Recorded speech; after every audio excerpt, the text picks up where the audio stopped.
গোমতীগঞ্জ union থেকে পরপর 3 বার নির্বাচিত চেয়ারম্যান, গোবিন্দগঞ্জ উপজেলা পরিষদের সাবেক চেয়ারম্যান, 1918 সালের ধানের শীষের নমিনি ফারুক কবির আহমেদ, মঞ্চ উপবিষ্ট পাকিস্তান সময় এখানকার এমএলএ ছিলেন জনাব সিরাজুল ইসলাম বুধু মিয়ার ছেলে, আমার বড় ভাই উপস্থিত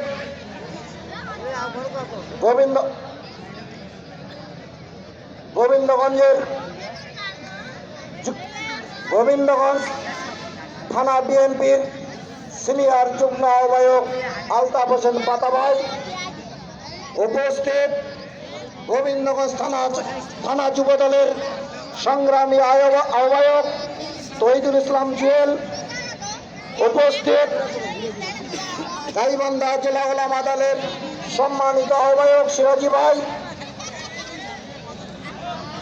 কামারদহ এবং গোবিন্দগঞ্জ থানা অন্যান্য নেতৃবৃন্দ এবং আমার সামনে উপস্থিত আমার প্রাণপ্রিয় ইউনিয়ন, যেখানে আমার জন্ম হয়েছে সেই ইউনিয়ন কামারদহ ইউনিয়নের প্রাণপ্রিয় ভাই ও ভাইয়েরা, সবার প্রতি রইল আমার সালাম, আসসালামু আলাইকুম।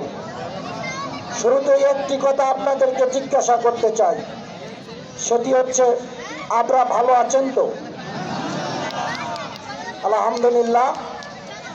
দীর্ঘ 17 বছর পর আমার মনে হয় কামারদহের মাটিতে আমরা একটু করে হলেও বড়সড় আকারে একটি প্রোগ্রাম করছি। এর আগে আমরা রসুলপুর করেছি, ইনশাল্লাহ এরপরে আরেকটি করব, সেটি এর থেকেও ইনশাল্লাহ বড় করে করার চেষ্টা করব। আপনারা সহযোগিতা করবেন তো? যাই হোক, আমি কামারদহ ইউনিয়ন বিএনপির 2003 সাল থেকে বিএনপির সেক্রেটারির দায়িত্ব পালন করছি। আমার সঙ্গে আমার এক সহযোদ্ধা ছিল, আপনারা তো জানতেন, মোমিনুল ইসলাম সিজু ভাই। এই সিজু ভাই কিভাবে ইউনিয়নের চেয়ারম্যান নির্বাচিত হয়েছে, আপনারা তাকে কিভাবে শ্রম দিয়েছেন, সেটি আমরা সবাই জানি।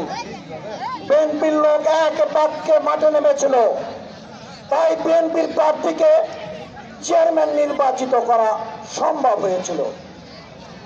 আগামীতে যদি আবার এই ইউনিয়নে বিএনপির কোনো প্রার্থী চেয়ারম্যান নির্বাচন করে আপনারা সহযোগিতা করবেন না?